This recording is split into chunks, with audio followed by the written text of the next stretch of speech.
ఈ అబ్బాయి పెంటమ్మ వాళ్ళ కొడుకే కదా, దొరికేశాడు. ఆంటీ నమస్తే ఆంటీ.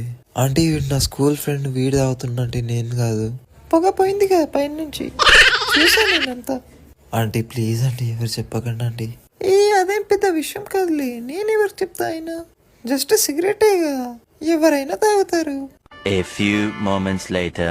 ఈ సంఘటన సాయంత్రం 5 గంటలకు జరిగింది.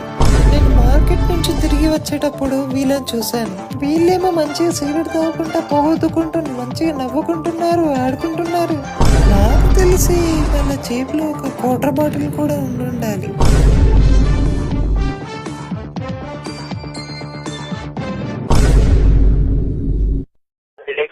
ఏ విధంగా మీకు సహాయపడగలను? హలో చెప్పండి నేనా సార్. మేడం చెప్పండి, ఏం తెలుసుకోవాలనుకున్నారు? బాపమ్మనే లక్ష్మీపురం. మేడం చెప్పండి, ఏం తెలుసుకోవాలనుకున్నారు? మంచుకున్నారా నీ కొడుకులు వాగేవా ఇట్లా? మేడం ఇది idea customer care service centre madam. మీకు ఏం తెలుసుకోవాలనుకున్నారో చెప్పండి. అదే మంచుకున్నారా అని అడుగుతాన్నా. సార్ మంచిగా ఉన్నాం మేడం, చెప్పండి ఐడియా గురించి ఏం తెలుసుకోవాలనుకున్నారు? ఏం లేదు ఇక గంటే అడుగుతావని. మేడం చెప్పండి, ఐడియా గురించి ఏం తెలుసుకోవాలనుకున్నారా? మేడం ఐడియా గురించి ఏం తెలుసుకోవాలనుకున్నారా చెప్పండి. ఏం లేదు చెప్పుడు కానీ ఇక మంచుకున్నారా అని అడుగుతానని.